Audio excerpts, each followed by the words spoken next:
जड़े व्यक्ति जीवन में अनेक बाधाविघ्न आसबार से विव्रत हो पड़े।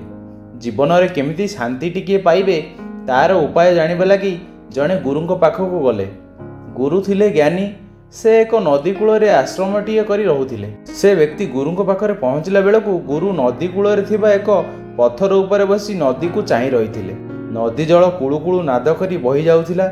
ए व्यक्ति सेठी पहुँची तांकु पचारिले, महात्मा मो जीवन में अनेक समस्या अनेक बाधाविघ्न शांति पाइली नाही, एबे शांति पाइबार उपाय कहतु। गुरु निज ओठरे आंगुली देई तांकु चुप रहिबाकु इशारा देई संतर्पण रे निज पाखकु टाणी आनी बसाइले।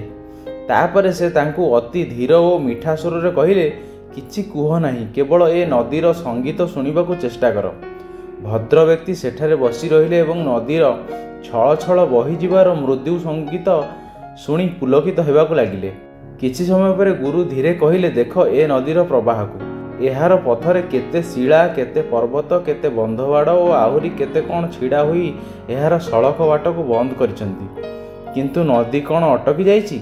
जेउ बाट से पाइछि सेई बाट देई से साबलील भावे बही चली। पुणी बड़ कथा हला आनंदर गीतटीए भी गाई चलीछि।